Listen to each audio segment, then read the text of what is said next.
نحمده ونصلي على رسوله الكريم أما بعد فأعوذ بالله من الشيطان الرجيم بسم الله الرحمن الرحيم ربي اشرح لي صدري ويسر لي أمري واحلل عقدة من لساني يفقه قولي ربنا زدنا علما آمين يا رب العالمين إن شاء الله تعالى د الله سبحانه وتعالى په إذن سره مشتاسي دوهم سبق شروع کوو مګر یو واری تیر سبق مشتاسي تکرارو إن شاء الله تعالى مشتاسي په تیر ویډیو کې مشتاسي د الف با توري ویل د الف با توري مو ویله او مشتاسي په دې کې بیا دوه ګروپه جلا کړه چې کم توري په دغه توري کې درانه توري دي که درانه توري مشتاسي ځینې ایسته لکه مثال خا ځینې ایسته را ځینې ایسته صاد ضاد طا ظا غین او قاف ایسته نور چې پاتې سو ټوله توري باریک توري دي یا داسې ویلی سو چې دا په ډکه خوله ویل کېږي ډک توري دي او هغه تش توري دي ډک معنا دا دی چې مشتاسي خوله سره ټولوي او د ژبې اخره نرم تالو ته پورته کېږي دا هغه دې توري دي چې زه تاسو ته تشریح کوم ان شاء الله تعالی په دې الفاظ یو غواړم چې درته تشریح کوم چې تاسو په پوه شئ بیا موږ تاسو یو بل ګروپ هم جلا کې که تاسو په یاد وي هغه موږ تاسو ویل چې د ها او حمزه دا د ستوني د تورو څخه دي بل موږ تاسو وویل عین او ح د ستوني د تورو څخه دي او بل موږ تاسو وویل چې غین او خا غین او خا هم د ستوني د تورو څخه دي چې په ستوني کې شپږ توري ویل کېږي مګر دوه توري جلا جلا مخرجونه لري چې درې مخرج پکښې کې دا زموږ تاسې د تېر هفتې سبق و ان شاء الله تعالی یو ور بیا زه بیا درته تکرار کوم زه په دې خاطر تکراروم چې هغه خوند چې قرآن کریم در اوسه نه دی ویلی هغه بیا صحیح زده کړي ان شاء الله تعالی هغه خوند چې تجوید قرآن کریم یې زده دي تجوید یې اړي دا نه کې مشکله ده د هغو دپاره هغه باید ډېر کوشش وکړي ډېر یې واوري او ډېر یې ووایي بیرته یو وارې وایو الف الف نه وایو الف با تا ثا جیم ح خا دال ذال را زا سین شین صاد ضاد طا ظا عین غین فا قاف کاف دا دروندي او دا باریک دي قاف کاف لام میم نون واو ها همزه یا الحمدلله دا زموږ تاسو د تېر هفتې سبق اوس به راسو دغه ځای ته که تاسو وګورئ ما د هر یوه ټوله مې سره جلا کړه چې زه غواړم چې تاسې د هر توري مخرج وپېژنئ مخرج چېش ته وایي مخرج به زه فکر کوم چې ما دلته درته تشریح کړی مخرج دغه ځای ته که تاسې وګورئ انشاءالله پیج څه درته غټ کړم که تاسې به دغه ځای ته وګورئ مخرج د توري د جوړېدو ځای دا ځای زما ایر سوی دی جوړېدو ځای په خوله کې د جوړېدو ځای یا ادا کولو ځای چې موږ په خوله کې چې موږ یو توری وایو څنګه یې ادا کوو د کوم ځای څخه دا توری راوځي د خولې څخه دې ته مخرج وایي الله سبحانه وتعالی دې وکړي چې تاسې راسره پوهېږئ په خوله کې چې موږ تاسې چې پښتو وایي دا دومره ډېرې خبرې کوو هېڅ موږ فکر نه دی پکې کړی چې دغه توري په کوم ځای کې جوړېږي څنګه موږ ادا کولی دا زموږ تاسې مورنۍ ژبه ده مګر د قرآن کریم ته چې راسو که موږ یو توري د بل پر ځای وایو بل د بل پر ځای وایو لکه موږ چې عمومي ټوله پښتانه قاف نه وایي دوی ټوله خبرې په کاف باندې کوي هلته په قرآن کریم کې معنا غلطیږي ما تاسو ته بیا تشریح کوي یوم اللحن جلی درته تشریح کوي یوم اللحن خفي درته تشریح کوي چې ما تاسو ته ویله چې دا معنا ښکاره غلطي او پټه غلطي اوس نو پټه غلطي که موږ تاسې وکړو په پوه نسو مثال د نون غوڼه راڅخه پاته سي یو ځای مثال نون مو اخفا نه کوي دا غلطي دي د قرآن کریم په تلاوت کې صحیح نه دي مګر داسې دي چې که موږ اوغنده ګناه نه لري لکه موږ تاسو چې زور په زیر وایو زیر په زور وایو یا د مد توري په یوه حرکت ادا کړو یا د مثال د مد جوړ نه کړو مد اواز کشولو ته وایي چې بیا موږ تاسې په آینده کې وایو انشاءالله تعالی او یا موږ تاسو قاف په کاف وایو یا طا په ت وایو په تا باندې وایو نو دغه کې غلطي راځي دا غلطي ظاهره غلطي دي چې څوک په پوهیږي چې دا غلطي کیږي او خپل ځان نه اصلاح کوي نو دغه غلطي الله سبحانه وتعالی په قرآن کریم کې حرام کړي دي نو موږ تاسې هغه غټې غلطي نه کوو چې یو توري د بل پر ځای وایي په دا خطر باندې ما دغه توري درته هر یو سره مې هغه عکس رالوډ کړي رالوډ مې نه کوي درته جوړ نه کوي چې رښتیا درته وایم نو انشاءالله تعالی که تاسې وګورئ هغه د الف با توري چې موږ تاسې در مخ وویله د هغه سره مې د هر یوه مخرج جلا کوي دلته که تاسې وګورئ دا الف دی یوه اوس نو دې ته الف مده ویل کېږي یعنې دغه الف داسې دی چې د نورو تورو چې د هغو باندې زور وي د هغو تورو اوازونه کشي وي لکه موږ خلکو به ویل دا توري ولاړه که دا توري ولاړه وي دا زه په عادي الفاظو درته وایم او دغه الف چې دی یوازې الف نه ټوله د مد توري په خالي خوله کې ویل کېږي داسې لکه دغه شنه رنګ ته چې ګوري دا زرغونه رنګ ته ګوري دغه خوله خالي ده موږ تاسې چې مثال وایو با ته فکر مه کوئ د الف ته پام وکړئ زه به دلته درته نوشته کړم که موږ تاسې دلته نوشته کړو با پر شونډانو ویل کېږي مګر دغه الف په خالي خوله کې ویل کېږي دغه الف دلته داسې څنګه وایي با بو بی ګرسره پر دې باندې دا خوله دغسې خلاصه وي او لکه الف مده یا مده او واو مده باندې نو دغه الف د خولې په خالیګاه کې ویل کېږي او دا ما بیرته درته جلا کړي دي چې دا مو اولین مخرج دی په دا خوله کې 5 مخرج دي 5 مخرج دي یو هغه ځای ته ورسو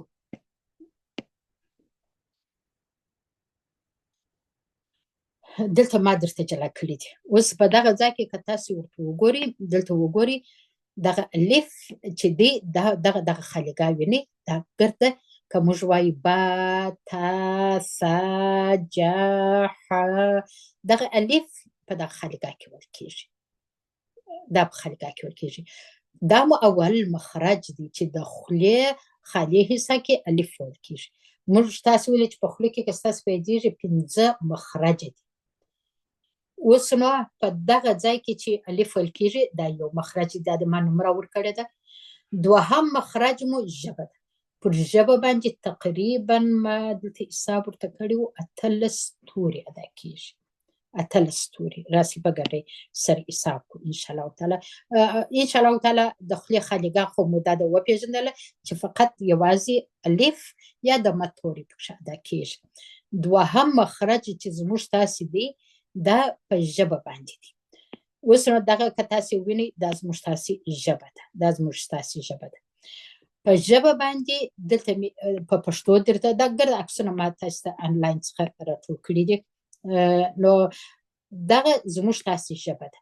اول به د ژبې حصې وپېژنو دغه ته د ژبې موږ تاسې بیخ وایو یا د ژبې اخره وایو چې زه هر وار درته وایم چې پر درانه توري باندې مو د ژبې اخره نرم تالو ته پورته کوي دروند توري ادا کوي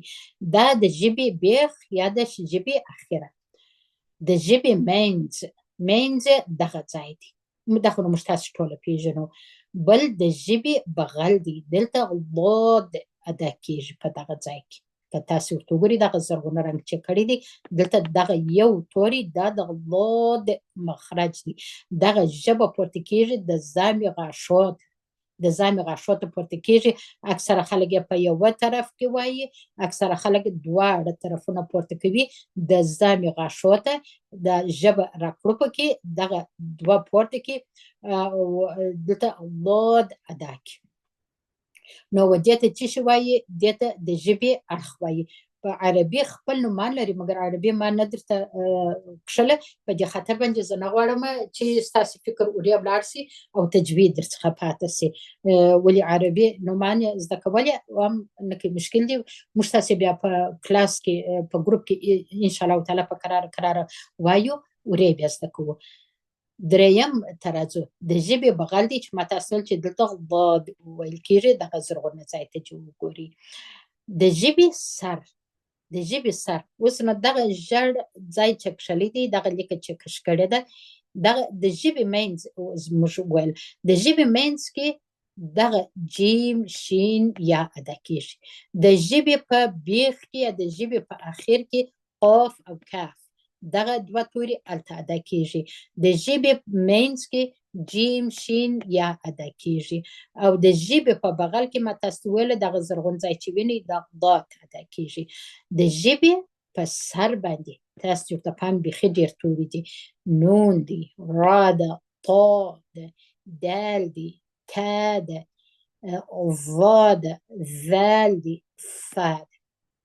دغه څو توري سوه دا یې پنځه د اته توري د ژبې پر سر چې زه تاسو هم چې د ژبې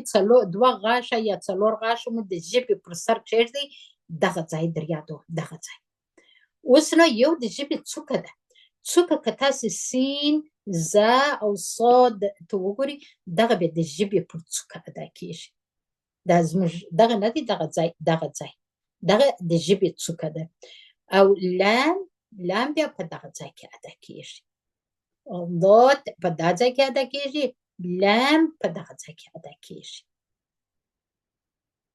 الله سبحانه وتعالی دې تاسو ته اسانه کړي ان شاء الله تعالی موږ تاسو چې مخارج ته راسو بیا راته اسانه کېږي دا مو دوهم مخرج و اته ویشت توري کې یو مخرج مو د خولې په خالي حصه کې و دوهم مخرج مو ژبه ده چې پر ژبه باندې اتلس توري ادا کېږي و اجماع درته کښلي دي د ژبې پر ژبه باندې اتلس توري ادا کېږي په خالي خوله باندې یوازې الف مده ادا کېږي یا د مده توري ادا کېږي ان شاء الله پسې دریم مخرج ته راځو دریم مخرج مو شونډان دي خالي حصه و د خولې ژبه وه دریم مو شونډان دي اوس نو پر شونډانو باندې بیا که تاسې ورته وګورئ میم ادا کېږي با ادا کېږي واو ادا کېږي او فا ادا کېږي تاسې وګورئ چې زه تاسو ته وایم چې خپل دا څلور غاښه مو پر لاندې شونډه باندې کښېږدئ هوا راپورې وي دا فا ده پا نه ده پا پر دوو شونډانو ادا کېږي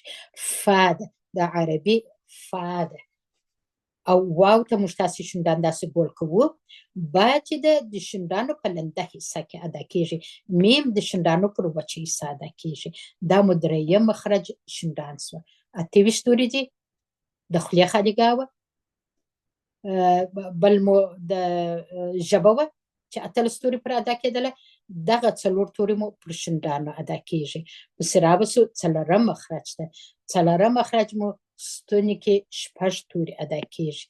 د ستوني شپږ توري خو موږ تاسې الحمدلله د دوې درې هفتې کار پر کړی دی اوس به نو ستاسې په یاد وي په ستوني کې شپږ توري ادا کېږي چې درې مخرجه لري ما در مخه هم درته وویل که ستاسې په یاد وي د ستوني توري څو دي خا ده غین دي حا ده عین دي همزه دي او ها ده دغه شپږ توري دا په څوهم مخرج کې دي په څلورم مخرج کې چې څلورم مخرج مو چیست دی ستونی دی او اوس نو درې مخرج لري درې مخرج دا دي که تاسې دلته وګورئ همزه ها دا د سینې د خوا څخه سینې ته نږدې یعنې دلته زموږ تاسې حنجره ده په دغه د کرنه کې ته نږدې دلته ادا کېږي په دغه ځای کې ادا کېږي پسې راسي عین او ح ته چې زم د ستوني په نیمایي ادا کیږي. اکثره وخت زه خوندو ته داسې وایم او دی بیا چې دی عین نسی ویلی زه ورته وایم دا خپلې ګوتې راواخلي دغه ځای ټینګ کښېکاږي دغه ځای دا زموږ تاسې دننه غاړه نه ده دی چې عین وایي زه ورته دا کښېکاږي دی خپله عین کې عین کې د عین اواز اوس موږ خو زده دي موږ عین ویلی سو نه هغه خوند چې عین نسی ویلی خامخا به دې ته دغه کوي چې دروغ وایي دې په خپله پوه سي ولې دا تلفظ موږ نسو باندې کولی دا به تاسې خپله کوئ انشاءالله تعالی دا مو دوهم مخرج دی دلته به زه نمرې ورکړم یو مخرج مو د همزه ها سو دوهم مخرج مو د ح او د عین سو دا مو دوهم مخرج سو دریم مخرج مو د خ او د غین سو اوس نو خ او غین چې دی که تاسې ورته وګورئ دا زموږ تاسې د خولې دننه ستونی چې هلته حلقې ژبې هم راځلیږي یوه دا مو د ستوني په یوه خوا کې دی او بله خوا ته چې موږ خلک یې اډیب بولي دا دلته ادا کېږي خ او غین دواړه درانه توري دي دواړه د ستوني توري دي ستاسې فهمي دوه صفاته موږ د دوی وویله نو انشاءالله تعالی پر دې باندې موږ بیا کار کوو دا موږ تاسې څلورم مخرج و چې په څلورم مخرج کې بیا شپږ توري ادا کېږي دا شپږ توري بیا خپله درې مخرجه لري په حقیقت کې چې موږ ګرد مخرجونه سره جلا جلا کو 11 مخرج دي مګر دغه عمومي مخرجونه چې موږ یادوو چې زموږ د خولې خالي ګاګ کې کار کېږي زموږ پر ژبه باندې څو توري ویل کېږي زموږ په ستوني کې څو توري ویل کېږي او بل موږ تاسې چې شو پر شونډانو څو توري ویل کېږي اخري ډېر اسانه دي انشاءالله تعالی یو به دا رنګونه زه ایسته کړم تاسې غلط نسئ که تاسې دغه ځای ته وګورئ انشاءالله تعالی اخري مخرج چې دی دا 5 مخرج دی هغه کې بیا موږ تاسې نون او میم غونه جوړوو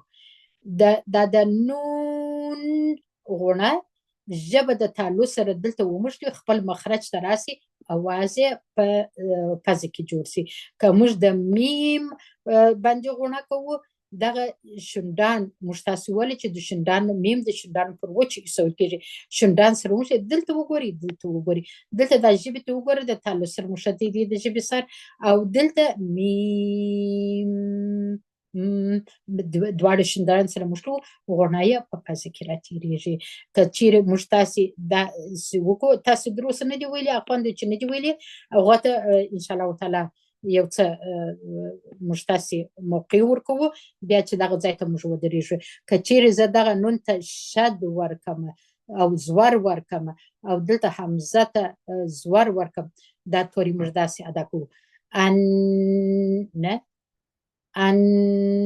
نه زه چې دا وایم ژبه مې دلته د تالو سره موښتي او دا غونه مې داسې په دا پزه کې راتېرېږي ان نه نون چې په زور وایي بیا غونه نه لري که د هغه رقم د میم سره موږ تاسې وکړو حمزه ته زور ورکړو ګرد مور چې د یو توري مخرج تاسې پیدا کوئ حمزه ته په زور د هغه توري ته ورغندی ورکړئ دغه یې کړي مخرج پیدا کړي اوس که زه دې ته ورغندی ورکړم زه داسې او که زه چیرې دا ورغندی ځینې ایسته کړم لکه د نون په رقم شد ورکړم دلته دا بیا څنګه ویل کېږي تاسې زما سره وایست ستاسې پاڼې د شونډانو پر وچو ایښودل کېږي